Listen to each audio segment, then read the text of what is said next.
Sejam bem-vindos, vamos começar mais um Pode Eletrificar. E hoje eu estou aqui de Greenvia Academy, a sua escola de eletromobilidade no Brasil. São quase 20 trilhas de conhecimento. Entra no nosso site, o pessoal vai colocar aqui o nosso site da Academy aqui em algum lugar aqui da tela. Você entra lá, se matricule e conhece um pouco mais sobre mobilidade elétrica.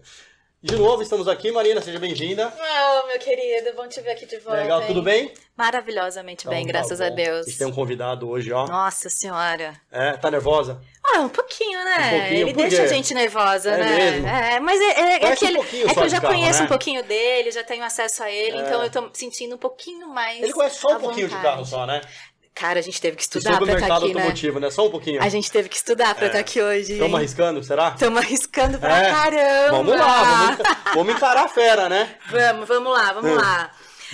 Aqui com a gente hoje o piloto de testes do programa do Autospot, da TV Globo. Além disso, ele é apresentador, palestrante, escritor e ainda é sócio da Fleet Mobility Brasil, empresa do setor frotista. Também possui 3 títulos de corrida, da Maserati e da Porsche. Alguém já sabe mais ou menos de quem que a gente está falando? Queremos receber com muito, muito prazer César Ugnani. Tudo bem, César? Poxa vida, obrigado. Vocês são muito queridos. Seja bem-vindo, viu? Obrigada por ter vindo. Obrigada por aceitar o nosso convite. Imagina, né? Estamos aqui no Pode Eletrificar, né? E como já é meio que conhecido pelas pessoas, né? Um pouco do que a gente já discutiu sobre carros elétricos, eu acho muito bacana. Você abriu falando, né? Sobre capacitação. É um setor que precisa de muita capacitação. É um setor que a gente precisa discutir bastante. A gente precisa levantar os pós e contras, mas como quem olha para os contras como oportunidade daquilo que nós precisamos fazer para uma mobilidade mais sustentável e segura. Esse é meu papel, né? E muitas vezes as pessoas pegam alguns cortes de podcast e a partir daí já vão tirando deduções de que a pessoa só é contra ou a favor, quando na verdade, né, o nosso papel é de tentar ajudar a estruturar uma mobilidade, como eu disse, mais sustentável, mais segura. Obrigado pela oportunidade. Imagina, faz parte aqui. Já chego ganhando presente. Todo mundo que passa pelo Pode Eletrificar recebe um kitzinho nosso. Que carinho. Espero aí que você consiga. Pra usar, hein, César? Vamos tentar eletrificar aí essas coisas todas. E inclusive o nosso papo, que o nosso papo vai ser eletrizante. Você tá me sugerindo pôr o dedo na tomada. Não pôr o dedo na ferida. Literalmente. Mas é com carinho aí, pouquinho de lembrança nossa pra você também, tá bom? Muito carinho de vocês aí. Muito bem. Vou pôr aqui do meu ladinho. Vamos lá, Marcos? Vamos lá. Ô César, agora sim, a gente sabe que você é do ABC. Sim. Né? Mais especificamente Santo André. Sou nascido. É interior lá ou não? Pra começar. Na minha época, quando eu nasci, eu sou um Fusquinha 68, né, gente? Eu sou de 68. Naquela época era interior, né? Mas acho que São Paulo ele acabou se grudando de tal forma que acho que nem dá mais para chamar o ABC, né, de interior, né? Interior onde eu tô hoje, né, que é Paulínia, do lado de Campinas. Ali é o interior. Você tem Paulínia hoje? Hoje eu moro em Paulínia, já vai para uns 17 anos mais ou menos. E se falando em Paulínia na sua casa é preparada para mobilidade elétrica? Sim, né? Sim, com certeza. Conta aí para quem não sabe como que é a sua casa, né, que você já tá com as placas, como é que foi esse processo de você instalar lá, por que você decidiu colocar, qual foi o objetivo, enfim. Você sabe que a hora que você acabou de falar isso me deu até um start, né? Porque a gente viveu uma pandemia, né? E na minha vida, assim, eu sou muito grato porque as coisas elas acontecem de maneira muito maravilhosa, assim, né? Aquela história de que Deus escreve certo por linhas tortas, né? Sempre. Quando veio a pandemia, eu já morava numa casa super adaptado para quem ia viver meio que enclausurado, né? Eu moro numa casa que tem academia, né? Que, enfim, que tem uma infraestrutura muito boa, hein? E quando começou forte essa história da eletrificação, eu tinha que ter uma casa com sistema fotovoltaico. Por quê? Porque como piloto de testes hoje, principalmente se você pegar um carro do segmento premium, você só vai ter um carro eletrificado, né? Você vai ter o carro, o híbrido plug-in, por exemplo. Ou mesmo o carro elétrico, né? Toda hora tem um carro lá para a gente testar. A gente sabe o quanto isso gera de energia. Viver a experiência de quem quer ter um carro elétrico é o meu papel. Eu não posso ficar aqui só dando tiro sem ter vivido. O piloto de testes, ele fala de algo que ele experimentou. Ele fala de algo que ele viveu. A gente não fala por achismo. Então, eu antes de falar do carro elétrico, eu tenho que viver a história do carro elétrico. Além disso, ter um sistema fotovoltaico, né? é algo que dá um payback para mim do consumo que a minha casa tem relacionado a ar-condicionado, enfim, uma série de outras coisas. Então é um bom negócio ter o sistema, eu repito, para além da história de você ter ou não um carro elétrico. Porém, quando eu fui instalar, e muito bem orientado já, porque eu pesquiso muito sobre isso, eu já coloquei um sistema fotovoltaico contemplando o carro elétrico, porque esse fantástico. É o BO. Não adianta só você ter um sistema fotovoltaico. Se você não tem um carro elétrico, e você faz o sistema fotovoltaico, o teu consumo de energia é 1. E ele é baseado nos seus últimos 12 meses. Só que a hora que você espeta um carro elétrico na tomada, dependendo do seu uso, a sua conta vai subir. É verdade. E você que antes zerava ou até tinha crédito, você passa a pagar. Então, é uma oportunidade de, para quem está afim aí de ter um sistema fotovoltaico em casa, e como eu digo, né?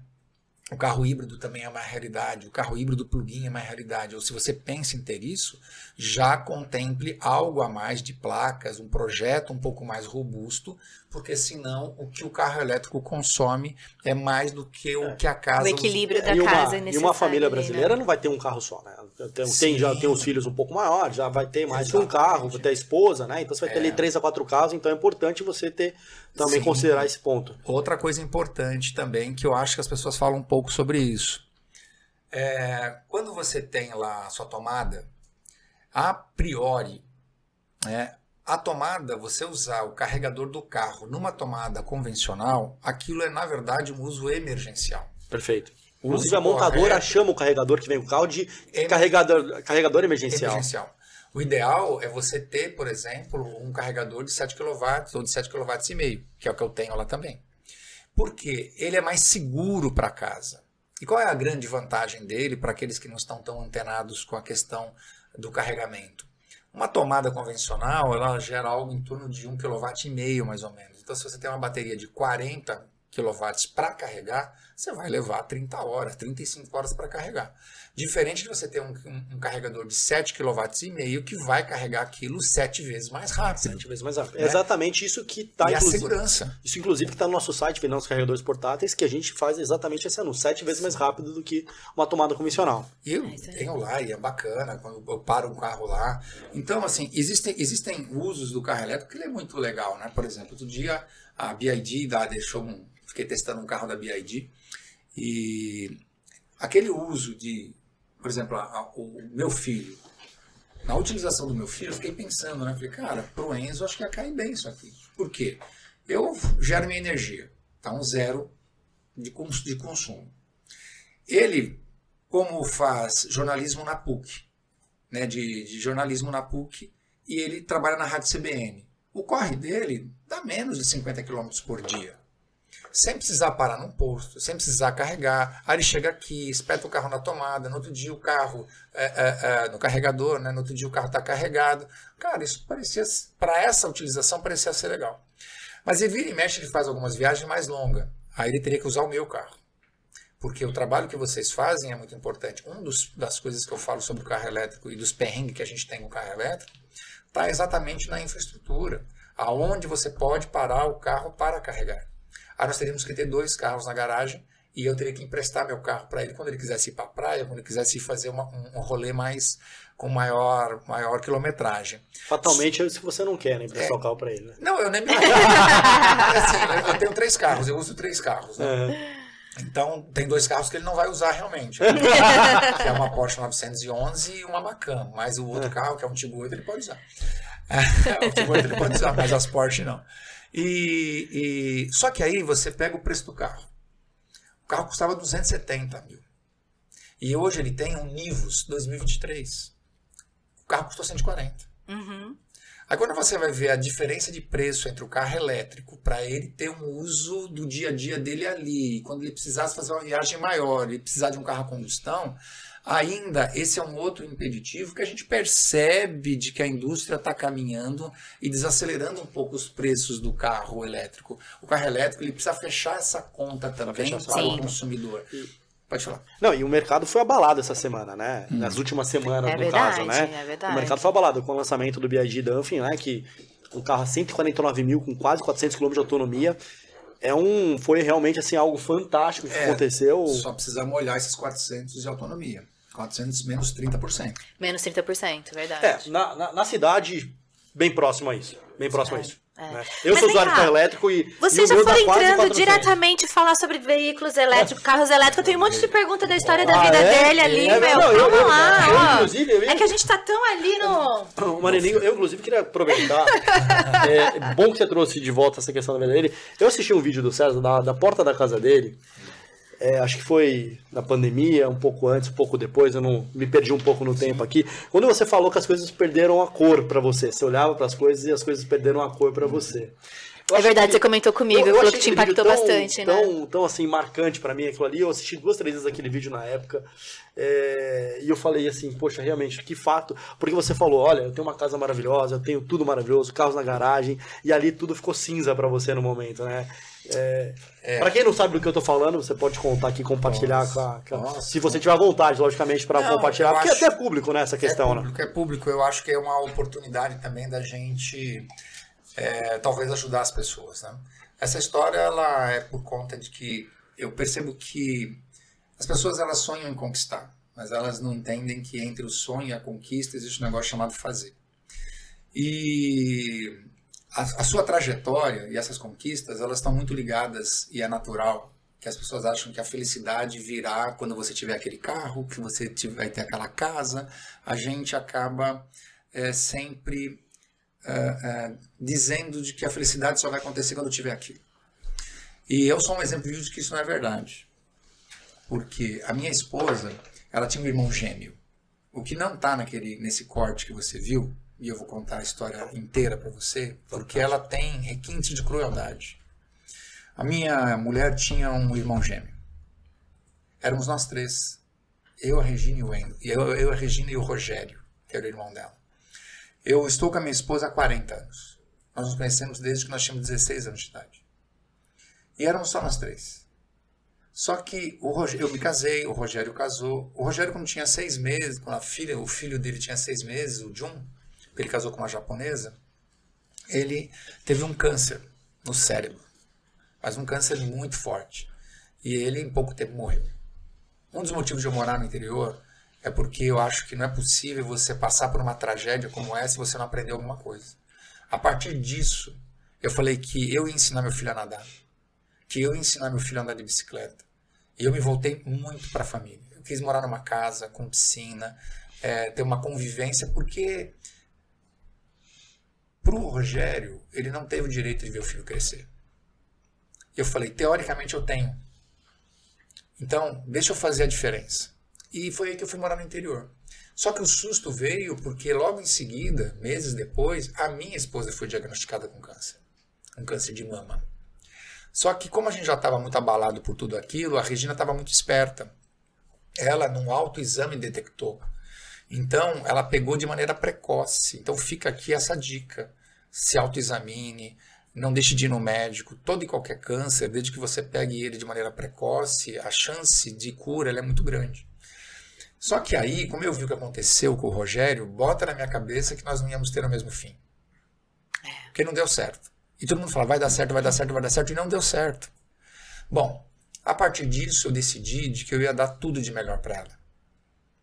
Então eu queria dar os melhores médicos, eu queria dar os melhores hospitais, eu queria dar tudo. E aí, eu tinha casa, eu tinha carro, vendi tudo. Vendi tudo. E no meio desse processo, 3 amigos médicos, né, que tinham intimidade, um dia chegaram em casa e a Regina falou, fulano e Beltrano e Ciclano estão lá embaixo, querem conversar com você. Eu falei, pede para eles subirem, pô. Não, deve ser alguma coisa de carro, eles estão lá na garagem e tal, enfim. A hora que eu desci, eles me encurralaram no canto. E eles viraram para mim e falaram assim, nós estamos aqui para falar para você parar de fazer o que você está fazendo. Mas o que eu estou fazendo? Você está vendendo tudo, cara. Eu falei, não, mas eu preciso vender. Que o melhor médico, ele é caro. O cirurgião plástico dela foi um cara que trabalhava com pitangui, né? Eu falei, não tem jeito, eu preciso vender. Aí eles falaram, não vai adiantar. Na lata. O máximo que você vai conseguir é uma sobrevida. Eu falei, fale-me mais sobre isso. Me interessou. Ele falou, o que você vai conseguir é fazer ela durar mais 3 meses, 6 meses. Eu falei, quanto? Você não está entendendo. Se você me dissesse que ele ia durar mais 24 horas, eu já vendia tudo. Então a gente aprende com os balanços que a vida dá na gente, de que todo bem material que você tem, ele é muito legal, é uma conquista, é um mérito. Mas quando alguém que você ama precisa, você vende tudo. O bem material não vale nada, só serve exatamente para ajudar você a estar com aquela pessoa que você ama. Recursos para transformar eles em outras coisas. Em outras ali, coisas, né? Exatamente. E aí no fim você vê, né? Foi bem na época de 2008 que eu ganhei o troféu Maserati em 2008 e fiquei quebrado financeiramente, enfim. Mas eu e a Regina, a gente sempre se apoiou demais. E ela sempre falava, Mo, vai acabar tudo bem. E acabou.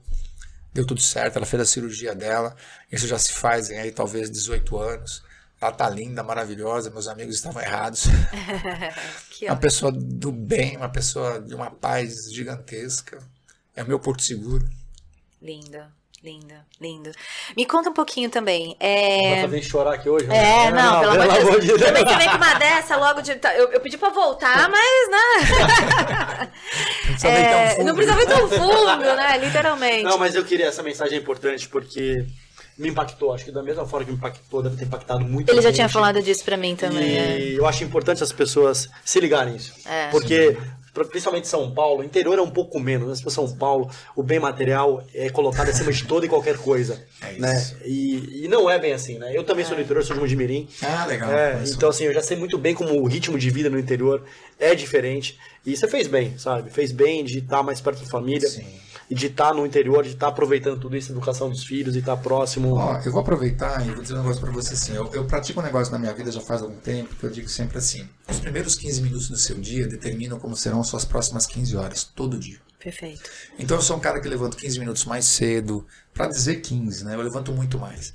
Mas, enfim, 15 minutos mais cedo, eu acho que nessa nossa jornada, nós nada mais somos do que caminhões de pequeno porte. O que um caminhão faz? Ele carrega a sua caçamba e sai entregando. Todo dia. Se você carregar teu caminhão de lixo, é lixo que você tem para entregar. Ninguém entrega o que não tem para dar. Então, nesses primeiros 15 minutos, cara, se você tem medo, coloca aventura. Se você tem inveja, no lugar da inveja, coloca inspiração. Se você tem raiva, coloca tolerância. Tem gente que consegue ter ódio, aí a carga que você tem que substituir é amor. E bota uma tonelada de cordialidade e de gentileza. Você vai tornar o seu dia muito melhor e vai tornar a vida dos outros muito melhor. Né? A alegria, o sucesso... Outro dia eu respondi no podcast e me perguntaram assim, qual é a definição de sucesso para você? A definição de sucesso é você acordar e ter a sensação de que você está vivendo o melhor momento da sua vida. E eu tenho essa sensação. Eu tenho essa sensação já de um bom tempo para cá. De que eu estou vivendo um dos melhores momentos da minha vida. De paz, de tranquilidade, de serenidade. Sabe? A rede social não me afeta, porque a rede social não foi feita para todo mundo. Tem gente que não tem estômago para ter uma rede social. É verdade. As agências falam, cara, você não tem hater. Mas eu não tenho hater porque eu não respondo. Porque eu acho assim, o que o cara está escrevendo é legítimo, é o que ele pensa, é o que ele acha, ele tem todo direito. A gente se afeta demais por um ambiente externo, né? Eu vi um corte do Luciano Huck que eu achei bárbaro, né? Um barco, ele não afunda pela água que está fora. A água que está fora faz ele flutuar. Você afunda quando a água está dentro. Olha. Boa. Então, o que nos mata é o que entra. É o que entra. É o que está dentro da gente. E não o que está fora. Fica a dica, hein, gente? Olha só. O que está rolando lá fora, deixa rolar. O problema é quando entra, você deixa entrar aqui dentro.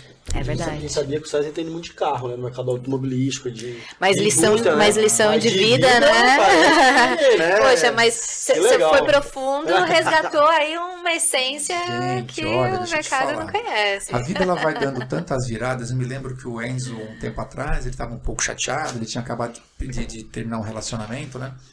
E aí ele me falou duas coisas. Ele falou assim, cara, eu me sinto um pouco desmotivado. E a segunda coisa que ele falou, ele falou assim, cara, eu ainda não sei o que eu quero. Eu falei, bem-vindo, filho. Eu tenho 55 anos de idade, eu também não sei o que eu quero. Olha. Porque na vida, o mais importante não é você saber o que você quer. É você ter certeza absoluta do que você não quer. Porque quando você decide o que você não quer, você dá um passo para frente. O que você quer é muito relativo. Eu comecei com 13 anos lavando banheiro de oficina. Eu achei que eu ia ser mecânico só. De repente eu sonhei em ter, talvez eu seja dono de uma oficina mecânica. Quando eu fui ver, eu já era piloto de testes. Quando eu fui ver, eu já estava andando num carro de corrida. Quando eu fui ver, eu estava no programa de televisão de maior audiência do Brasil. Né? Hoje eu tenho, como eu falei, eu tenho 2 Porsches, eu tenho uma casa bacana, eu tenho uma casa legal. Mas, lembra que eu falei entre sonho e conquista? Pare de sonhar. Pare de sonhar. Faça. Só faça. Simplesmente faça. Você vai ser uma daquelas pessoas que lá na frente vão virar para você e vão dizer assim, você imaginava que você ia chegar onde você chegou? Sabe qual vai ser a sua resposta? Nem nos melhores dos meus sonhos. Porque a conquista é resultado do que você faz e não do que você sonha. É verdade. Vai fazendo. Não tem como não dar certo. Não tem como não conquistar. Só que você é, como diz no livro Pequeno Príncipe, né? Tu é responsável por tudo aquilo que cativas. Boa. Se você cativar coisa ruim, você vai conquistar coisa ruim. Se você fizer coisa boa, você vai conquistar coisa boa. E a vida é assim. Importante é o movimento, né? Mas depende do caminho que você quer adotar para cada um desses movimentos, né? E aí eu me tornei um cara da comunicação. E eu adoro me comunicar. Eu adoro a televisão. Eu adoro chegar lá, dar uma dica de direção no programa Autosport. Às vezes as pessoas imaginam assim, nossa, eu encontro, né, algumas pessoas dizem, não, deve ser legal, eu tenho inveja do seu trabalho, você dirige cada carrão e não sei o que, não sei o que lá. Mas a coisa que mais me encanta é encontrar uma mulher, encontrar um cara, ele fala assim, cara, aquela dica que você deu fez a diferença na minha vida. Você fala, meu Deus do céu. E aí eu vou aproveitar o podcast. Porque você deixa de ser uma coisa superficial e você passa a ter um propósito por trás de tudo aquilo ali, né? Você tá, de certa forma, impactando outras pessoas e agregando para elas, né? Sim, eu vou contar uma história rápida aqui, que quem tá nos assistindo acho que vai se arrepiar. Eu fiz uma matéria uma vez, vou voltar um dedo atrás. Eu fui instrutor do BMW Driver Training junto com o Igor Hoffman, né? Então foram 12 anos com a BMW dando treinamento, era lá no campo de provas da Pirelli, enfim. Eram sempre 10 pessoas, 6 BMWs, né? 5 para cada dupla e 1 era o carro do instrutor.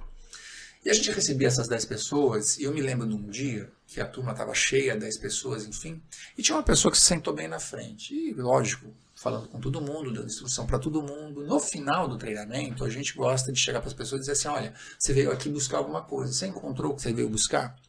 E todo mundo deu o seu speech e esse cara pediu para ficar de pé para falar. E ele chegou para mim e falou assim, olha, eu vim aqui por sua causa.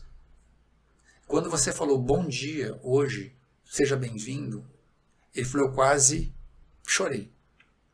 Eu falei, nossa, mas o que aconteceu? Ele falou, eu vou te explicar. Você fez uma matéria no programa Autosport sobre freios quando você não tem o freio ABS, que a roda trava. E aí você fazia com a Silvia Garcia e ensinou ela que ela tinha que virar o volante, olhar para a saída e tirar o pé do freio, que era o único jeito da roda voltar a girar, uma vez que ela estava travada, e você ganhar dirigibilidade. Eu moro em Goiânia e minha esposa teve filho, e eu fui buscar minha esposa e meu filho no hospital. Imagina, nesse dia você vem dirigindo o carro como se tivesse uma cristaleira ali dentro, né? E tem um trecho que ele pega numa estrada lá, que ele tem muito medo dessa estrada, porque ela não tem muito fluxo. E os fazendeiros atravessam a rodovia da fazenda de um lado para o outro sem olhar. Perfeito. Ele falou que ele vinha vindo aos 80, 90 km por hora, enfim, e ele olhou na vegetação assim, uma caminhonete, um carro, e falou, não acredito que esse cara vai fazer isso. Esse cara cruzou na frente dele. Quando ele olhou, ele viu um cara de chapéu olhando para o lado e já esperando a pancada. Ele falou, cara, parecia que tudo tinha entrado em câmera lenta. Eu pus o pé no freio, começou a vir aquele barulho de pneu, mas tudo em câmera lenta, fumaça, cheiro de borracha. E de repente eu escuto uma voz, vira o volante, tira o pé, tira o pé, tira o pé. A voz que eu escutei era a sua. Uau. Dessa matéria que ficou. E nesse momento, ela me ajudou. Então eu vim aqui para te ver, eu vim aqui para te agradecer. E eu digo sempre, esse dia, cara, se eu não fizesse mais o programa Autosport, estava pago. Porque essa é o maior, acho que é o maior presente que você pode ter trabalhando com comunicação, é você ter feito alguma coisa que impactou positivamente a vida do outro, né? E eu me tornei um cara apaixonado pela comunicação. Tanto que eu palestro demais, né? Antes de vir aqui eu estava dando uma palestra, enfim, tem mais uma ainda hoje à tarde. E por mais que as minhas palestras tenham um conteúdo técnico, eu não consigo. 60%, 70% dela está em motivação, está em comportamento. Eu acredito muito mais nisso, na motivação e no comportamento. Mas vocês têm esse papel mesmo no Autosport de trazer muitas dicas. E isso é muito legal. Que é um pouco do que a gente tenta também fazer aqui, né, Marcos? Sim. Não Pode Eletrificar. É o nosso propósito de levar dicas e levar conhecimento e disseminação. A nossa energia da GreenV como um todo é a educação. Nós somos movidos pela educação. Né? E o objetivo da gente ter você aqui é justamente para ajudar essa galera que está pensando em ter um carro elétrico, que já tem um carro elétrico, de como usar o carro da melhor forma possível. E vocês devem ter testado muitos carros elétricos até aqui. Conta um pouquinho mais pra gente como é que foi esses testes, o que você viveu, o que você viu dos carros elétricos, o que você mais gostou e a interação do piloto com o carro, se muda muito da combustão, ou se é a mesma coisa, como é que é?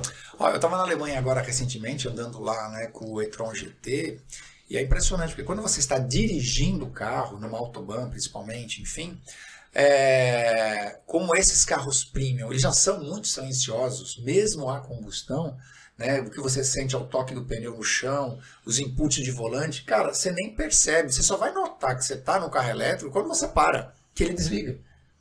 Que você tem o silêncio, como se fosse um start-stop. Então, você só lembra que você está no carro elétrico quando você para, que o silêncio é absoluto. Caso contrário, enquanto o carro está andando, porque os carros melhoraram muito. Os carros não são mais aqueles carros que faziam aqueles barulhos que faziam como os carros mais velhos. Os carros novos são muito silenciosos. Então, quando você anda com um e com o outro, a dinâmica do carro não tem complexidade nenhuma. Pelo contrário, o handling de um carro elétrico, né, que é a estabilidade, ela é muito boa, porque você joga o centro de gravidade lá para baixo, né?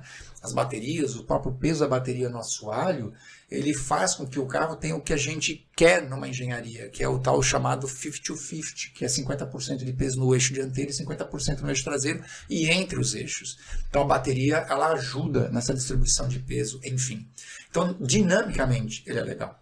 Quando você acelera, o cara já entrega tudo, né? Você pega, por exemplo, o Porsche Taycan, né? O Turbo. Eu fiz pro Autosport lá, você pega o telefone celular, você coloca ele no banco, a hora que você enfia o pé no acelerador no modo esporte, o celular fica grudado no banco. Tamanha pancada, tamanha aceleração que o carro tem. Então, para quem gosta de aceleração, o carro elétrico te entrega muita aceleração. Enfim, é indiscutível e tal. Então, dinamicamente, o carro vai muito bem, né? E nesse uso lá foi interessante, porque você tem um aplicativo, esse aplicativo ele te mostra, já logo na própria multimídia, todos os pontos de carregamento que você tem, né? Se é um carregador rápido, lento, ultra rápido e daí por diante. Uma coisa que eu acho interessante, e eu vi isso lá, que é assim, quando você precisa abastecer um carro de combustível, você precisa ir num posto, e só posto abastece carro. Quando você vem para esse mundo das eletrificadas... E precisa de um frentista para abastecer o seu carro. Aqui, né? Porque nos Estados Unidos... aqui no Brasil, aqui no Brasil. Que é uma tendência também de ficar pelo meio do caminho, né? Agora você pensa, no caso de um carro elétrico, você pode ter carregador em qualquer lugar. Você pode estar no cabeleireiro e tem um carregador. Exatamente. Você pode estar no shopping, tem um carregador. Você pode estar no supermercado, você tem um carregador. Em todo lugar tem um carregador. E lá eu vi um negócio muito bacana, né? Que é o seguinte... Você vai lá e coloca teu carro na tomada, e aí já, por aplicativo, tudo funciona, enfim. O pessoal tem uma preocupação gigantesca de tirar o carro do carregador. Porque se você carregar 100%, ele identifica que você já carregou, e você não tirar teu carro da tomada, ele começa a cobrar uma taxa de uso que é mais cara do que o combustível, que é recarga. Então os caras eles querem tirar o carro do carregador o mais rápido possível. E isso é uma forma de você dar aquele espaço para uma outra pessoa. Perfeito. Então você olha assim, você tem trocentos carregadores e de todos os tipos e daí por diante. Então isso eu também acho bacana. Eu acho tem essa questão, ela faz muito sentido. Então assim, o que eu torço e no Pode Eletrificar é que vocês estão atuando exatamente num ponto neurálgico do carro elétrico que precisa ser ajustado. Uma das reclamações do carro elétrico é a ausência desses carregadores, é a ausência dessa infraestrutura. Então, quanto mais infraestrutura você tiver, mais você consegue calar aqueles que reclamam da ausência de infraestrutura, que é legítimo e que é verdade. Por exemplo, dezembro, na última matéria do programa Autosport, um carro saiu aqui de São Paulo para gravar no quilômetro 147 da rodovia Anhanguera. Eu cheguei pra produtora e falei, tá vindo de caminhão, né? Não, tá vindo rodando. Eu falei, esse carro não vai chegar. Não, César, mas no manual do carro tá 300 km de autonomia. É no quilômetro 147. Eu falei, mas você sabe o que é um carro elétrico andando na rodovia a 120 km por hora? Primeiro já liga para esse cara e fala para ele virar 80. Então começa por aí. Quando você fala, vamos aculturar, vamos falar a verdade. Não dá para andar a 120 km com carro elétrico na rodovia dos Bandeirantes. Se você tiver 300 km de autonomia. Não dá. Você não vai chegar no 147. E o que aconteceu? O carro era para chegar 9 horas da manhã. Sabe que hora esse carro chegou? Não tenho ideia. 3 horas da tarde. Porque esse carro chegou, a bateria estava pifando. Na ida para São Paulo, você só tem carregador no 143, sentido voltando. Então, nós estamos falando de rodovia dos Bandeirantes. Uma das maiores rodovias que nós temos, considerada, sei lá, uma autobahn na Europa. Você só tem carregador no 143 voltando. Quando ele estava lá no 120, ele teve que parar num posto. Ele teve que espetar uma tomadinha de 1 kWh, até ele carregar o suficiente para ele ir até o 147, voltar pelo 143, esperar carregar 100%, porque eu tinha que usar o carro na pista. Ele não tinha que colocar o suficiente para ele chegar. Ele tinha que colocar o suficiente para ele chegar na pista, ele tinha que chegar o suficiente para eu testar, o suficiente para ele voltar para o 143, para ele carregar o carro de novo, para ele voltar para São Paulo. Nós não estamos falando de uma coisa que aconteceu há 5 anos atrás. Estamos falando de uma coisa que aconteceu em dezembro de 2022, de um carro recém-lançado aqui no Brasil, com 300 km de autonomia. Então, quer dizer, quando a gente passa por esses perrengues, a gente tem que tentar dizer o que para quem está a fim de comprar um carro elétrico. Ó, isso acontece. Se você não se planejar, se você não entender o uso que você vai fazer do carro, você vai ficar pelo meio do caminho, porque ainda falta infraestrutura, porque falta uma série de outras coisas. Então, isso não é uma crítica. Isso é, na verdade, jogar a luz a um problema, e atrás de um problema existe uma oportunidade, atrás de uma oportunidade existem essas necessidades. E que vocês, nesse bate-papo com o Pode Eletrificar, vão ajudar demais a mobilidade elétrica. Se vocês quando eu digo vocês, eu digo as empresas que estão empenhadas em colocar carregadores espalhados pelo Brasil afora. Vai ser muito triste, porque os carros elétricos vão ficar pelo meio do caminho se não tiver infraestrutura. Do jeito que o carro elétrico é. Por quê? No meu entendimento, o carro elétrico, ou as pessoas descobrem baterias mais sustentáveis, baterias mais eficientes, que ainda não tem. A gente só ouve falar. Bateria de não sei o quê, bateria de gel, sabe? Parece aquela história do Zeca Pagodinho, né? Você sabe o que é caviar? Nunca vi, só... Como é? Não comi, nunca vi, só ouço falar. Então só ouço falar. Eu ouço falar um monte de coisa. Né? Tem isso, vai ter bateria de gel. Não sei se foi a Toyota ou foi a Honda. Manchete. Agora sim, agora o carro elétrico vai. Fizeram uma bateria que não sei o que, vai percorrer 1.000 km para 2035. Amigo, o nego tá vendendo carro hoje. Não, mas precisa da bateria hoje. Por outro lado também, você pode avaliar que existem tipos de carro para tipos de consumos e para tipo de uso. Perfeito, Marcos. Então, assim, tem carro que é um carro urbano. Para usar no dia a dia, igual você estava dando exemplo do seu filho, que usa 50, 60 km por dia. Então a gente entende que a mobilidade elétrica também é necessário você avaliar o seu tipo de uso também. Né? Se você faz constantemente viagens, você precisa no mínimo considerar que você precisa de um carro com mais autonomia. Sim. E a gente tem visto essa evolução dos carros de forma sistêmica, desde que lançou o carro elétrico no Brasil, né? Que a gente começou a trabalhar com um carro elétrico desde 2012 para 2013, a gente começou com o i3, com a BMW, foi o primeiro carregador que a gente instalou aqui no Brasil, que era uma autonomia super baixa, né? A gente estava falando ali de 180, 200 km de autonomia. Hoje a gente já tem carro chegando no Brasil com 600 km de autonomia. Isso é fantástico, né? Você vê um combinado do híbrido chegando a 1.200 de autonomia. Então, é necessário o consumidor também analisar o seu uso antes de comprar o carro. Sim. Analisar e ver o que realmente o atende. Né? Pegando uma carona no que você está falando. Por exemplo, carro híbrido 1.200. Isso é o que está nominal. Porque eu vou te explicar como é que a coisa funciona na prática. sujeito ele compra um carro híbrido. Você falou assim, mas qual é o uso que você faz? Mas meu, você pega hoje carro elétrico, carro híbrido, de 1 milhão. Você pega, se esse carro fosse a combustão, você iria para qualquer lugar do planeta e subir a parede com ele. Hoje você compra um carro de 1 milhão para ter um uso restrito. Fica difícil de você quando você fala que você está comprando um carro, um urbanoide, um carro pequeno, de 80 mil, 90 mil, para fazer aquela coisa dos 50 quilômetros, aí, opa, a conta fecha. Agora, um carro de 1 milhão, 1 milhão e meio, igual alguns carros que a gente vê por aí, elétricos, e com essa restrição, e aí, porque, volto a dizer, porque se ele fosse a combustão, você iria para qualquer lugar do planeta, né? Agora, pega o carro híbrido. O sujeito coloca lá 1.200 km de autonomia. Mas não é verdade. Porque quando você faz um híbrido plug-in, você diminuiu a capacidade de tanque de combustível. Sim. Você não tem mais 60, 70, 80 litros de combustível. Você vai ter 30. Por quê? Ele entende que como você vai andar no modo combinado, você não precisa mais de 30 litros de combustível. Ok. 50, né? E isso para diminuir o peso do carro, porque você entrou com peso de bateria. No raciocínio, a lógica está correta. Sai com um carro híbrido daqui de São Paulo e vai até BH. Sabe o que vai acontecer? Como você está na estrada, você vai derreter a bateria.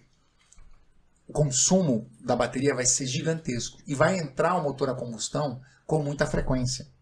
Logo, você vai ter que parar de posto em posto, porque também não é verdade que o motor do veículo híbrido ele tem um consumo de combustível como um carro somente a combustão, que faz 18, 19, 16 km com litro. Ele gasta pra caramba aquele motor que é um motor gerador. O que eu estou querendo dizer? Que você a todo momento vai ter que parar no posto de gasolina com 30 litros só de autonomia. Eu conheço cara, não vou me dar o trabalho aqui de falar a marca, que custa quase 1 milhão. Híbrido plug-in, ele não foi um, foram 3. Entregaram o carro na concessionária. Eu falei assim, cara, eu não tenho autonomia. Porque eu uso a bateria na estrada, a bateria derrete, ele pede para o motor a combustão entrar, o motor a combustão consome muito rápido, com uma autonomia baixa, dependendo do... Eu chego sempre, com medo de que eu não vou chegar no posto de combustível para abastecer o carro. Eu estou falando de experiências que a gente tem na prática. Então, eu acho assim... Entre o que o pessoal fala e o que o pessoal vende, o que o pessoal marketeia e o que acontece na prática, tem uma distância. Eu queria ser o primeiro a chegar aqui e falar, você acha que eu não quero um carro com 1.200 de autonomia? Eu adoraria ter. Só que para ir aonde? Sair de Paulínia para Campinas? Não. Eu venho para São Paulo com muita frequência. Sabe, eu viajo para o Rio de Janeiro com muita frequência. Eu faço muita viagem de avião, mas eu faço muita viagem de carro. Eu estou dizendo coisas de gente que comprou os carros e tiveram esses problemas com o carro híbrido. Mas a gente entra até num dos papos que a gente mencionou um pouquinho antes de começar aqui, né, que a gente estava falando.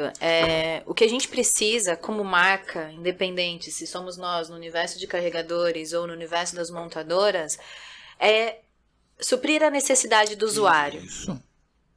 E aí, quando a gente entra nisso, de certa forma, entra a educação também, porque um dos nossos pontos, né, Marcos, que a gente menciona muito é o fato da gente também apoiar, junto aos dealers, né, junto às concessionárias, a venda desses veículos, porque muitas vezes eles colocam esses veículos na rua para o consumidor final, mas sem grandes treinamentos.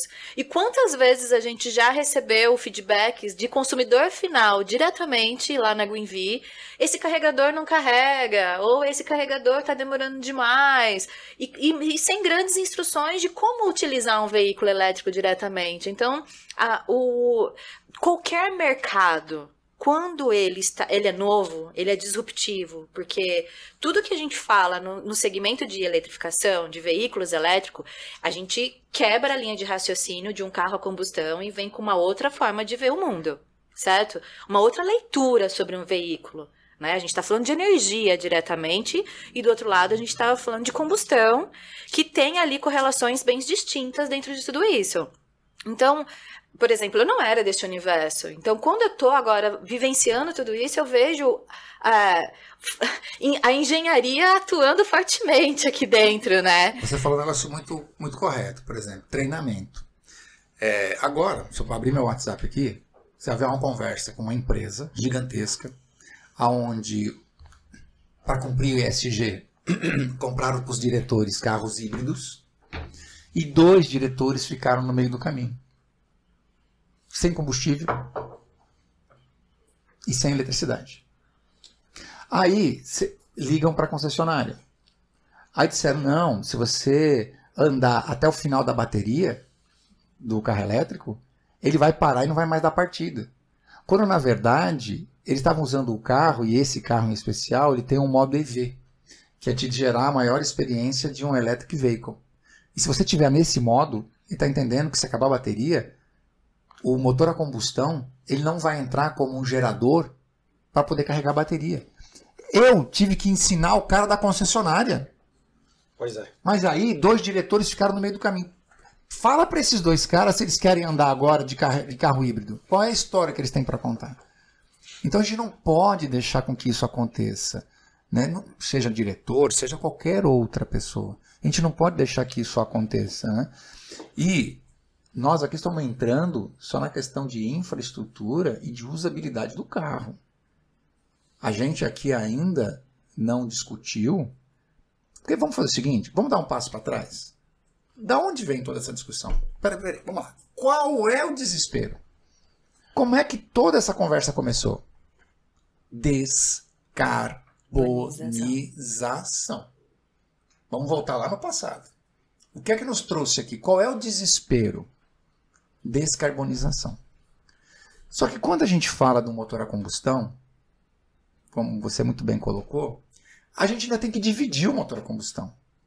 Porque uma coisa é um veículo a combustão queimando uma matriz energética fóssil.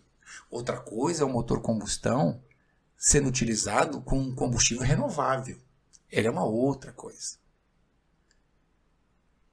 Primeiro que esse problema de eletrificação é um problema da Europa. Isso não é um problema do Brasil.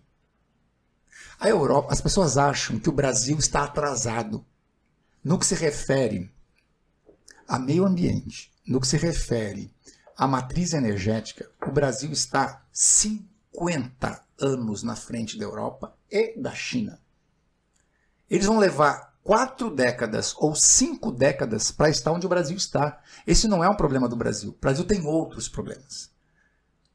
O problema do Brasil é você ter mais de 50% da população que não tem água potável, mais de 50% da população não tem esgoto, 70% das nossas rodovias são de terra, não são asfalto, de que a gente precisa renovar a nossa frota, que tem caminhão ainda andando com Euro 3, quando você tem que vender carro hoje Euro 6. Esses são os nossos problemas.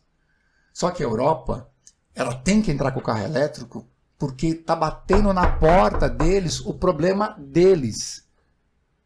Nós não estamos atrasados, nós estamos adiantados. Porque quando a gente fala do etanol, nenhum carro elétrico é mais amigo do meio ambiente do que um carro a combustão com etanol. Por conta dele ser da cadeia toda, agora, né? Mas eu vou além. Só para eu concluir esse raciocínio. Sabe quem vai salvar o carro elétrico? Se não encontrarem novas baterias? Porque eu vou te falar, aqui no Brasil, para quem tem sistema fotovoltaico, ou mesmo para quem não usa o sistema fotovoltaico, considerando que 85% da nossa matriz energética ele é limpa, cara, você quando coloca um carro na tomada, ok, aqui no Brasil. Agora, quando você coloca um carro na tomada lá na Europa, quando você coloca um carro na tomada lá na China, é o carro elétrico querendo ser vegano, mas é um fumante vegano, não muda nada. Ou você é vegano ou você é fumante, brother, não dá para ser as duas coisas. Porque da onde está vindo essa energia, ela não é limpa. Para além dos problemas da bateria. Agora, vamos falar de um carro elétrico legal? Um carro elétrico, a bateria não precisa ser sólida. A bateria pode ser líquida. Quando você coloca 50 litros de etanol num carro, você está colocando 50 litros de energia, de eletricidade. Porque quando você olha a molécula da cana, você tem um oxigênio, você tem 5 elétrons e 2 carbono. Só que pendurado em cada átomo de carbono, você tem 5 hidrogênios. Ele é forte na tabela dinâmica, viu? Eu tô te falando. Tem 5 hidrogênios. Tabela periódica, ele é forte na tabela periódica. Sabe o que isso gera de eletricidade? 23 quilos de etanol substitui mais de 500 quilos de bateria. Só que ele faz o quê? Ele passa líquido uma bateria líquida, que passa por uma célula de hidrogênio e se transforma em eletricidade. Aí você fala assim, cara, isso é muito legal, né? Quando alguém vai andar com um carro desse? Eu andei com um carro desse em 2015. Em 2015 já tinha um carro com célula de hidrogênio. Eu estive lá em Hanover e a indústria de pesados, feliz da vida, porque tinham conseguido um caminhão que conseguia percorrer 500 quilômetros a bateria. Muito bacana. Só que aí me chamou a atenção de que o carro, que a carreta, ela percorria, as carretas elas percorriam dizendo que puxavam 42 toneladas. Na Europa você não pode andar com 42 toneladas. Só pode andar com 40 toneladas.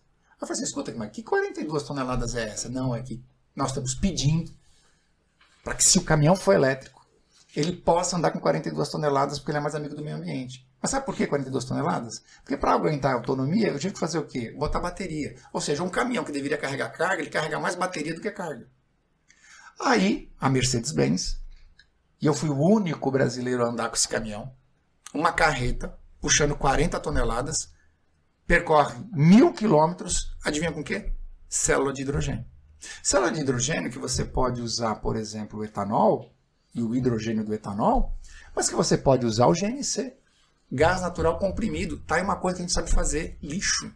O lixo gera o biometano. Do biometano você transforma isso em gás. E esse gás, sim, se transforma numa matriz energética que toca o motor elétrico.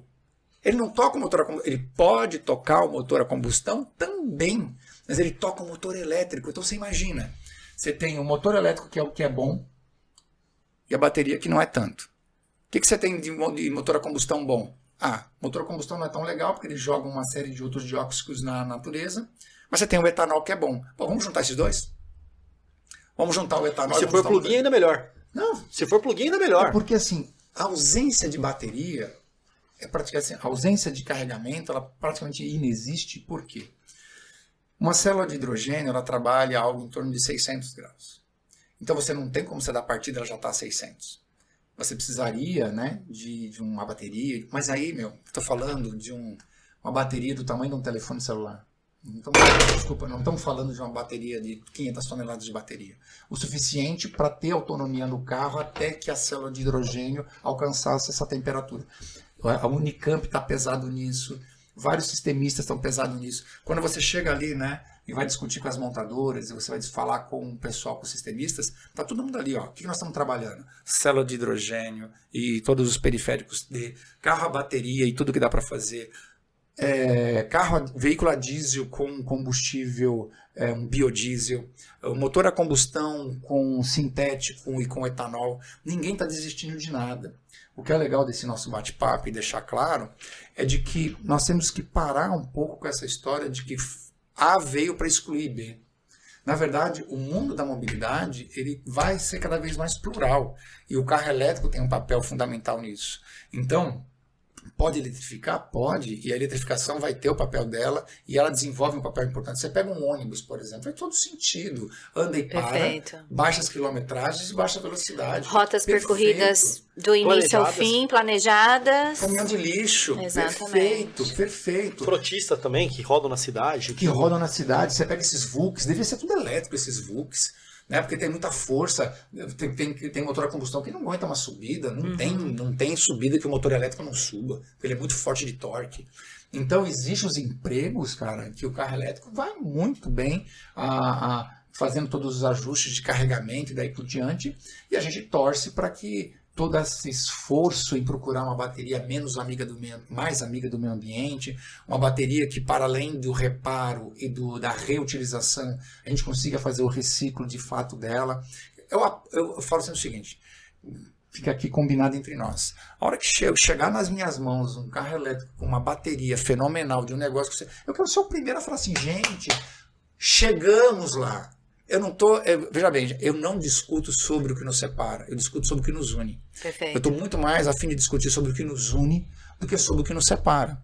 E quando a gente fala sobre o que nos une, gente, eu não tenho. Eu tenho 16 empresas parceiras. Estou abrindo aqui.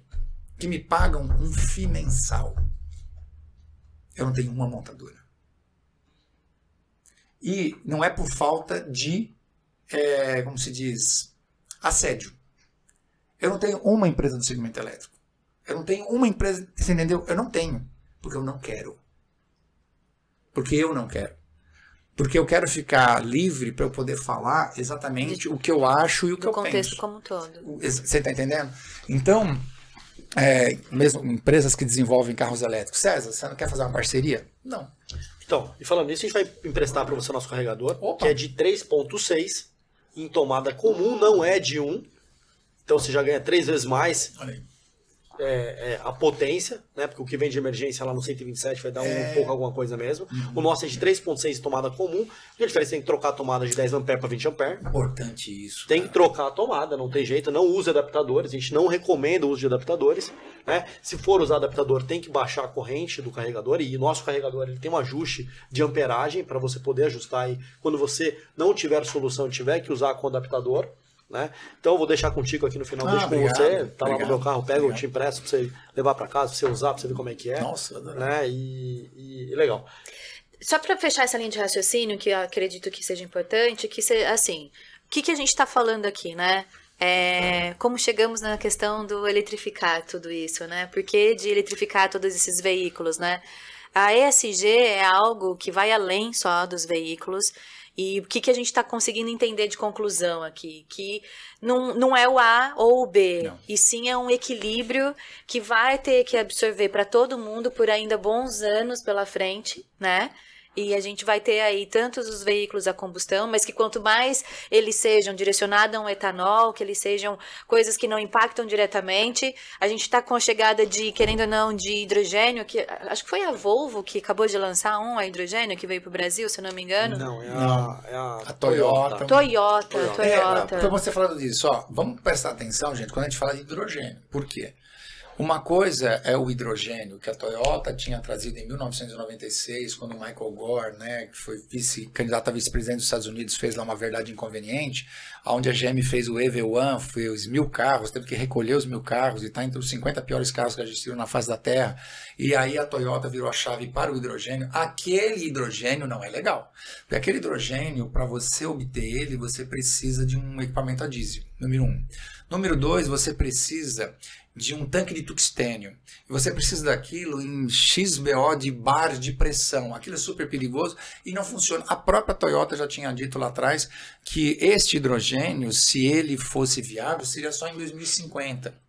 Eu convido as pessoas a assistirem também, além de uma verdade inconveniente, porque o carro elétrico morreu.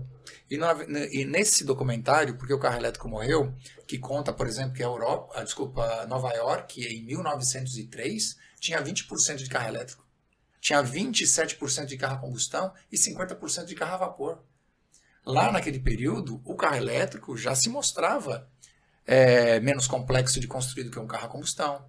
Tudo o que a gente vê hoje ficou pelo meio do caminho. Depois, na Segunda Guerra, e depois em 1996, enfim. E esta vez eu vejo que ela veio para ficar de fato. Tal. Essa era a minha pergunta agora pra você. Se agora vinha para ficar de fato, não porque tem como voltar pra trás. agora não volta mais. Porque, na verdade, o carro elétrico agora, como eu disse, ele aprendeu com tudo isso e ele está fazendo essas mudanças, essa virada de chave. O que a gente percebe, como eu disse, é que o carro elétrico, as baterias que eles estão aí, é uma passagem. Porque o motor elétrico ele é muito eficiente, né? Então, quando me perguntam assim, o carro elétrico veio para ficar? Eu falei, o motor elétrico veio para ficar, com ou sem baterias. Esse é o ponto, né? E nesse documentário, eles dizem o seguinte, que nós vamos ter a escassez do cobre. Só que eles previam que a escassez do cobre ia acontecer lá por volta de 2050. Só que eles não contavam com o nosso poder de destruição. A escassez do cobre acontece agora, entre 2028 e 2030. 2028 é depois de amanhã. A gente precisa estudar um pouquinho mais sobre o que é níquel. Sim. A gente precisa estudar um pouco mais como é que é você extrair nióbio. As pessoas precisam estudar um pouco mais o que é você fazer uma piscina de lítio para obter lítio para uma bateria. Perfeito. Entender que para 1 tonelada de lítio você descarta 2.100.000 litros de água. Então, quando a gente pega os ativistas que estão preocupados com o meio ambiente, eles têm argumentos muito robustos para chamar o carro elétrico com bateria, usando rede, principalmente na Europa e na China, de um fumante vegano. Sabe, a gente quer enganar quem? Aí quando a gente volta lá no nosso princípio, quando a gente está falando de descarbonização. Né? Por isso que a gente defende tanto o carro a combustão com o etanol. Porque a cana, durante o seu desenvolvimento, ela só captura gás carbônico. 90% de todo o CO2 produzido, ele está na cadeia. Desses 90%, só 12% são a mobilidade. Todo o restante está no processo. Então nós precisamos não só... E eu não estou dizendo que 12% é pouco, hein, gente? Que eu vou dizer, se você conseguir acabar com 12% de CO2, é incrível. É bastante coisa. É de aplaudir. Só que não adianta só você ter 12%, conseguir resolver o problema de 12% que está na mobilidade, se você não resolver o que você produz de CO2 durante o processo. Perfeito. Então nós temos que ter processos que façam compensação de carbono. E eu vou te falar uma outra coisa que eu aprendi com o professor Gonçalo, um cientista, que é um cara da USP, que trabalha exatamente nessa questão de célula de hidrogênio, com a cana-de-açúcar, que, enfim, aliás, a algarve, que é aquela que faz a tequila, até mesmo a propriedade da cana. E pode ser uma concorrente para a cana. Sabe quanto a gente tem de área plantada no Brasil com cana? 1%. Se nós tivéssemos 2% de área plantada com cana, a gente conseguiria ter etanol para todos os carros, né? Então tem muito o que fazer. E você pega o CTC, que é o Centro Técnico Canavieiro, eles trabalham em fazer o quê? Em fazer com que, em vez de eu plantar mais um alqueire para dobrar, como é que eu consigo dobrar a produção dentro do mesmo alqueire de cana? É muito forte, né? O que o pessoal faz com cana-de-açúcar, enfim. E aí o professor Gonçalo me ensinou um negócio que era legal a gente falar aqui. A gente não quer e a gente não pode acabar com o CO2. CO2 é vida. Nós, seres humanos, somos bateria de CO2. Você não quer acabar com o CO2. O dia que o CO2 acabar, acabou a existência humana. Nós aqui conversando, nós estamos exalando o CO2. O que ocorre, e ele dá um exemplo muito legal e eu gosto disso, o que nós temos que fazer? Entender de que esse planeta chamado Terra, ele é um salão de festas. Num salão de festas, imagina que tem uma plaquinha escrito assim, ocupação máxima, 100 pessoas. Ou seja, se tiver 100 pessoas, tem comida para todo mundo, a temperatura do ar-condicionado atende todo mundo, tem área de escape para todo mundo consegue conversar, o cara começa a cantar lá e está tudo certo, para 100 pessoas. Qual é a chance de você colocar mais 10 pessoas para dentro? Só se 10 saírem. 10 saem para 10 entrarem. O que não dá é por segurança lá na porta se distrair e aonde a capacidade máxima é 100, ele deixar entrar 300. Não tem comida para todo mundo, não tem cadeira para todo mundo, não tem ar para todo mundo, não tem saída de emergência para todo mundo. Então, não é só não gerar CO2 na queima, é você não gerar CO2 na atmosfera. E se gera, compensar. E o que é compensar? No caso do etanol, é você, durante o desenvolvimento, capturar CO2, que ajuda nessa cadeia, que é onde eu vou produzir CO2. Eu tirei CO2, eu produzi CO2 aqui, tá? Mas eu tirei aqui. Então houve uma compensação. E aí a gente tem esse salão de festa com a capacidade máxima, sem maiores problemas. O que a gente precisa mesmo é que as pessoas tenham um nível de conscientização, né? Que foi o nosso papo inicial aqui, que você falou, de atitude, sim, de realmente olhar e querer fazer a ação do que só o sonhar, né? Que quando a gente sai do sonho, a gente começa realmente a entrar na ação e na execução, e é isso que a gente precisa.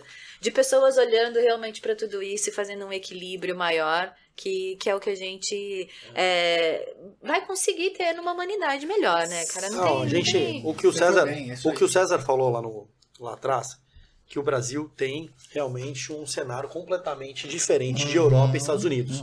Né? E de fato o César tem razão com relação a isso. Não dá pra gente ir contra o que ele está falando, porque o Brasil realmente, a matriz é uma matriz totalmente renovável praticamente, né? A gente ainda tem muito carro a diesel, muito carro a gasolina, mas também tem a opção de ser o flex agora, né? Já há muito tempo que nós convivemos com carros a flex. Quantos por cento da frota hoje é flex? Você deve ter sido. Não, hoje carro, os seus carros sejam importados, né, que aí são só gasolina mesmo, tudo tal, mas os fabricados no Brasil, todos eles são gasolina. Mas quantos por cento da frota já são flex hoje? Porque houve uma renovação gigantesca nos últimos 20 anos, né? Mas é uma conta difícil, porque a gente ainda tem tem uma frota muito velha, né? A gente ainda tem uma idade média muito velha de carros só a gasolina, né? Mas a gente pode tentar falar um número dos carros produzidos, né? Hoje, carros a passeio produzido, todos são flex. Todos são flex.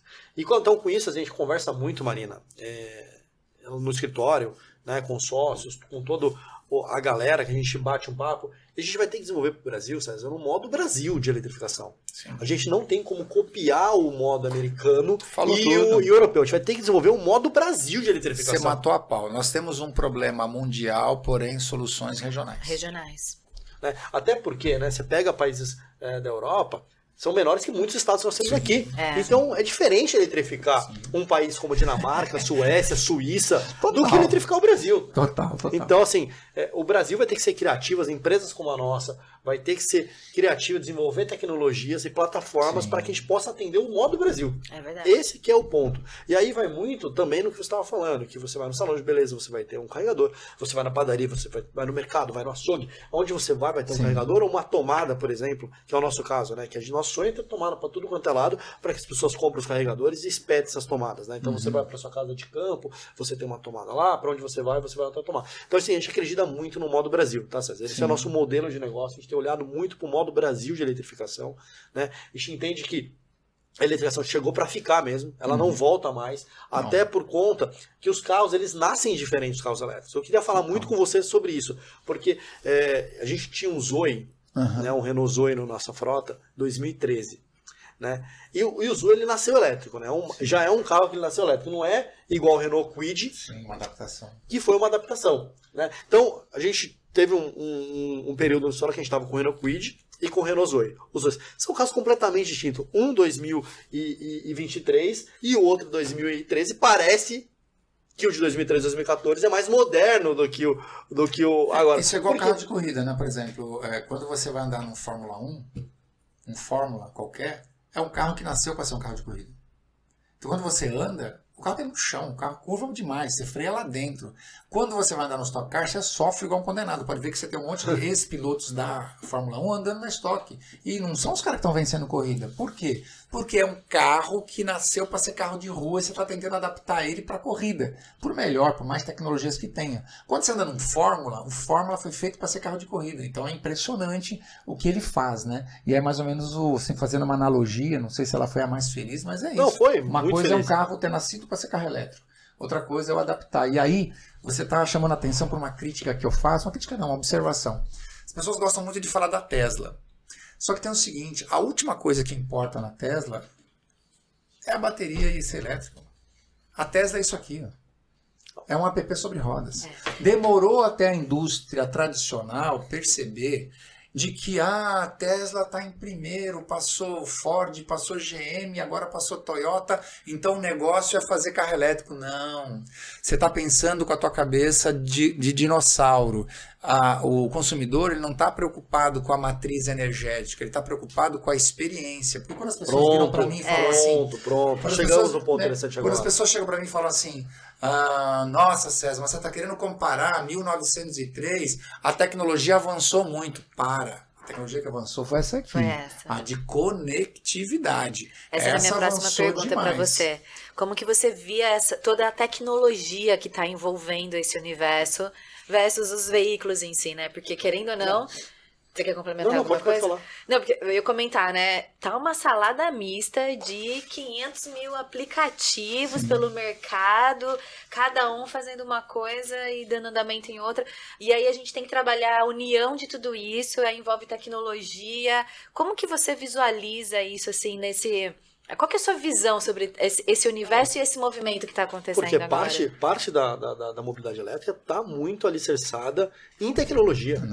Na conectividade. Porque você fazer uma viagem para o Rio de Janeiro, por exemplo, de carro elétrico, sem contar com a tecnologia, esquece. Você vai encontrar os postos de recarga como? Exatamente. Você vai saber se o carregador está ocupado como. Exatamente. Se ele está em manutenção, como. Você não consegue fazer uma viagem para o Rio de Janeiro. Você não consegue fazer uma viagem para Belo Horizonte. Porque hoje já tem infraestrutura para você chegar bem em qualquer estado aqui do sul e do sudeste. Aqui no norte e nordeste ainda está um pouco ainda atrasado. Mas no sul e no sudeste está muito bem. Não sei se vocês têm acompanhado o volume de carregadores que tem sido instalado em rodovias. Né? Fiz uma viagem agora para o Rio de Janeiro, parei uma vez para ir e parei uma vez para voltar, não tinha nenhum outro carro carregando, né? Na hora que eu tava saindo para ir embora com o meu carro, tinha acabado de chegar um outro carro para carregar, carreguei em 50 minutos, super tranquilo, super fácil, contando com tecnologia durante o carregamento, me avisou, me recebi uma mensagem no meio do carregamento, olha, seu carro atingiu tantos % de bateria. Isso é legal. Então, assim, essa conectividade, essa tecnologia, Marina, que você está falando, é fundamental para a mobilidade elétrica. Então, assim,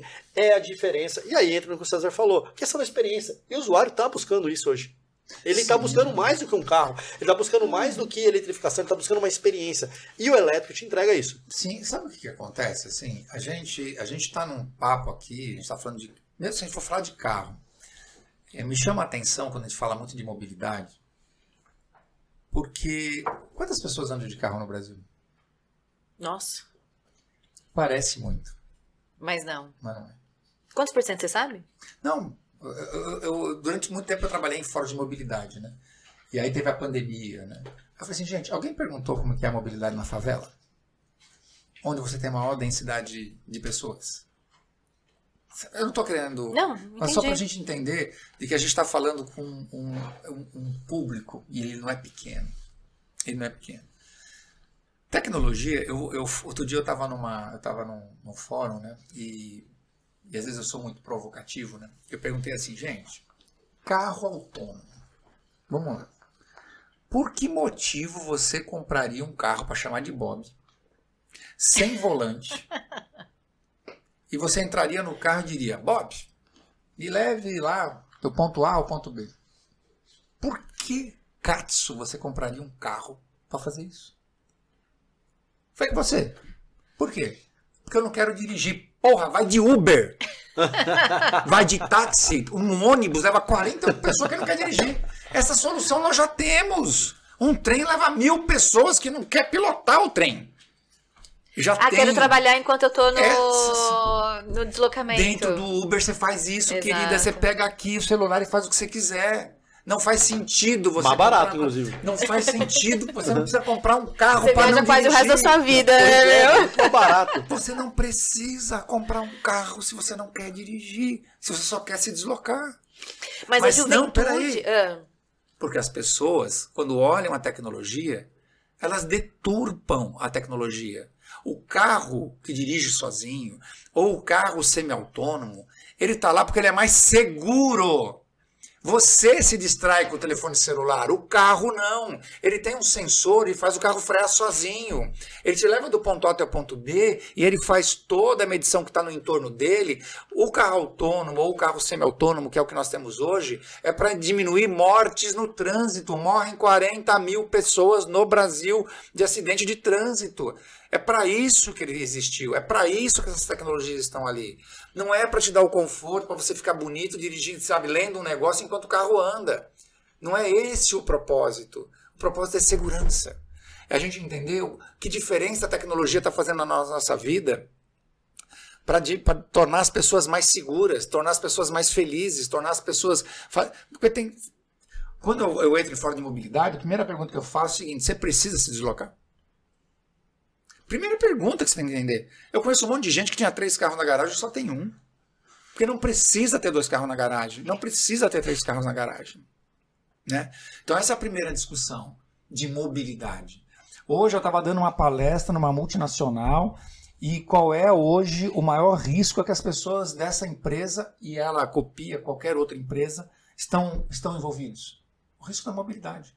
Porque quando o cara está no processo fabril, ele tem o gerente de segurança, ele tem o técnico de segurança, as máquinas têm raio-x, se o cara passar uma faixa, a máquina desliga, tem tudo, mas na hora que ele bota o pé para fora, it's up to you, é com você. Da tua casa até o teu trabalho, quando você tem lá 1000 pessoas na sua área de vendas, que você dá um carro para ele viajar esse Brasilzão do meu Deus e sair para vender, esse cara está exposto ao maior risco que uma pessoa pode estar. E quando eu falo que 40.000 pessoas morrem, e os que sobrevivem? César, mas sobreviver num acidente não é bom? Seria. Mas se você não fosse entre um que morre, para cada 10 que sobrevivem, vão ficar com sequelas irreversíveis. Exato. Eu não estou falando de uma cicatriz no cotovelo por conta do caco de vidro do para-brisa. Eu estou falando de pessoas que vão ficar numa cadeira de rodas. Fora que isso é muito caro para a saúde pública. 51 bilhões por ano. 51 bilhões por ano, tem muito país que não tem isso de renda, cara. Você entendeu? Então, a tecnologia, quando ela vem para tornar a nossa vida mais fácil e mais segura, pô, eu sou da época do ABS, cara, que eu ia lá e fazia propaganda de ABS, os caras falavam assim, ABS é mais um acessório para salvar a vida. O ABS é o segundo item que mais salva a vida no mundo, ele só perde pro bom e velho cinto de segurança. E ainda assim, no Brasil, para cada 10, 3 ainda não usa o cinto no banco de trás.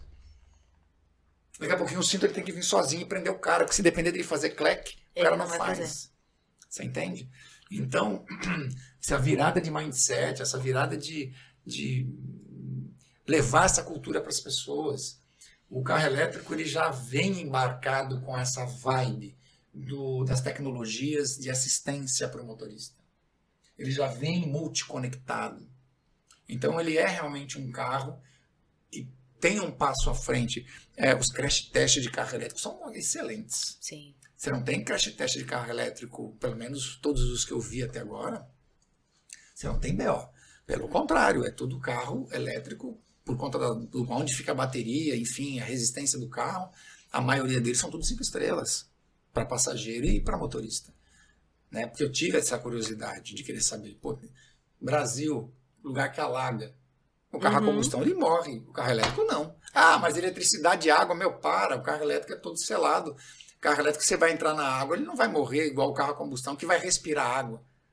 Porque o carro elétrico, o carro a combustão, ele precisa de ar. Se entrar ar pelo nariz do carro, assim como a gente entra numa piscina e puxa o ar, o que vai acontecer? É verdade. Você vai morrer. Isso faz parte de mitos e verdades sobre, né?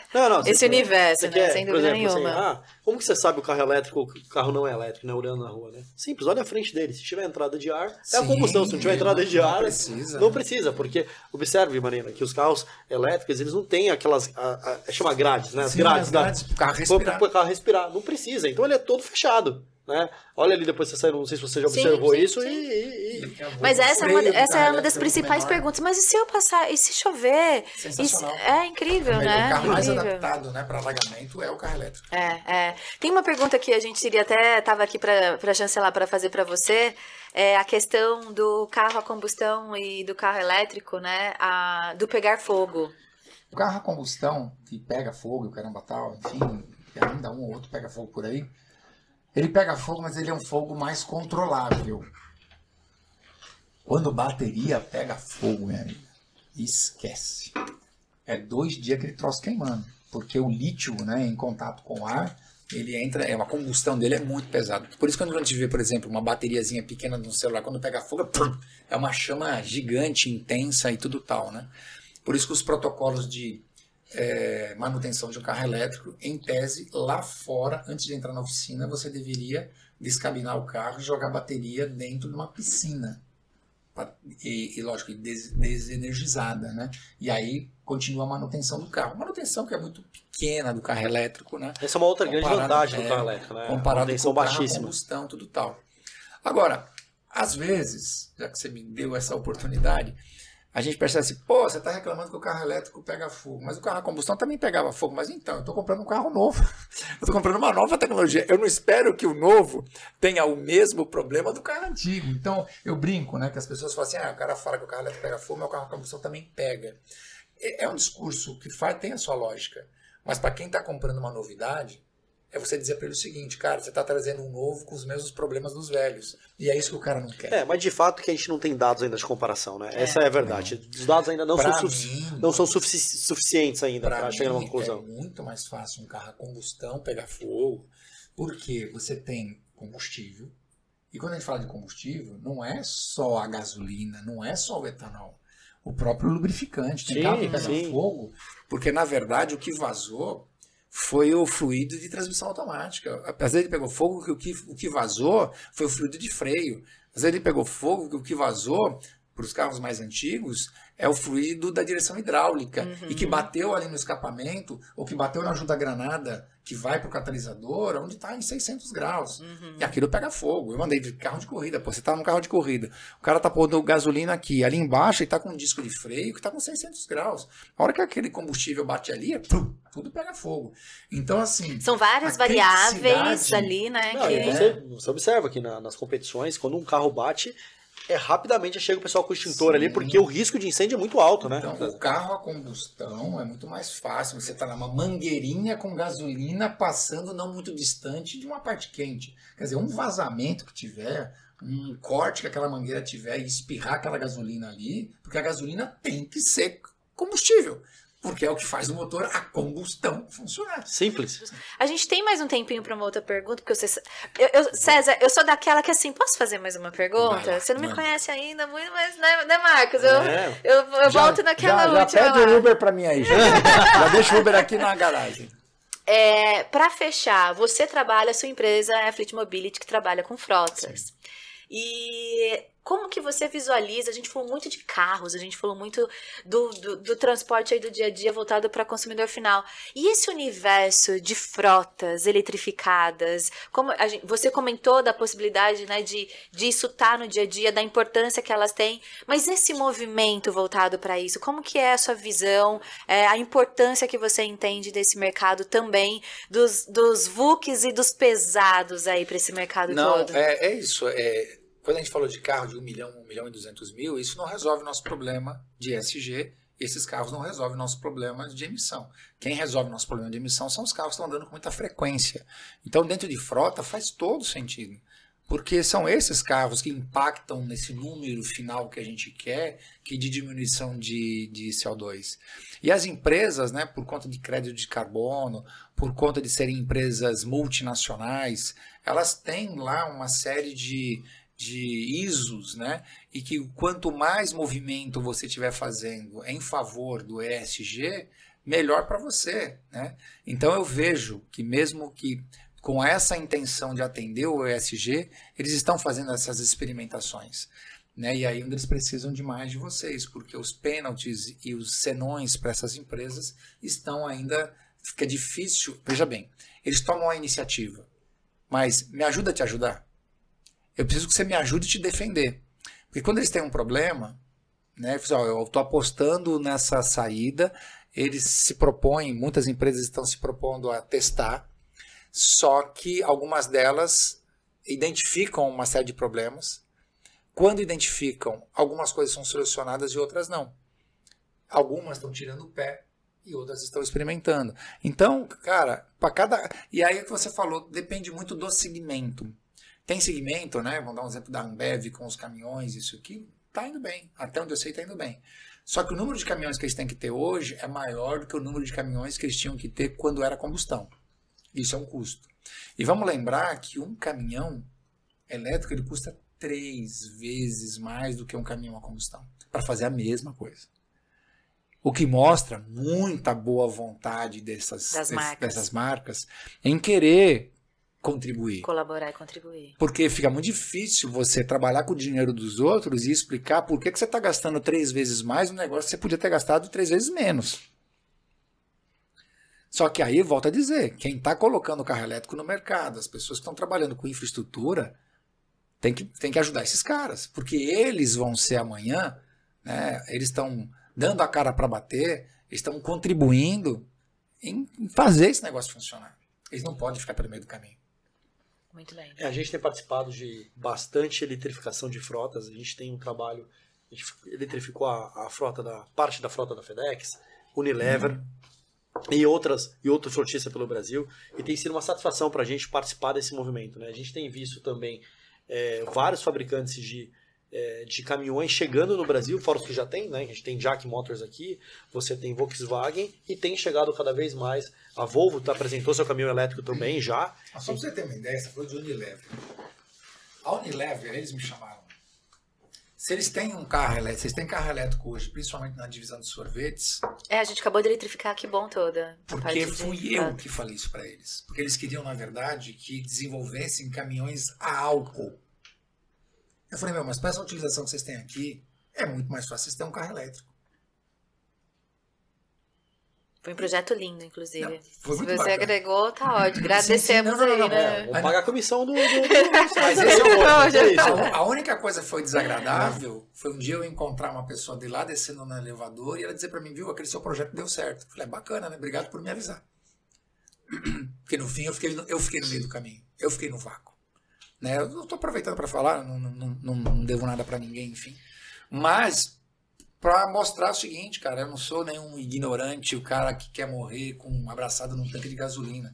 Tem situações onde o carro elétrico vai ser mais adequado. Naquela operação de carro, por exemplo, para você manter um frigorífico, né, um baú refrigerado, é muito melhor as baterias de um carro elétrico do que você ligar um gerador para manter aquele... a chance de perder a não faz carga, sentido nenhum. Não faz sentido nenhum. E foi numa reunião, sentado na Unilever de Valinhos, lá perto de Campinas e tudo tal, papapá. Eu que apresentei a BID para a Unilever e não levei um tostão com isso. E não era minha intenção levar. Né? Mas assim, as pessoas se lembram de cortes de podcast quando o cara fala, o carro elétrico vai morrer, quando na verdade eu não disse isso.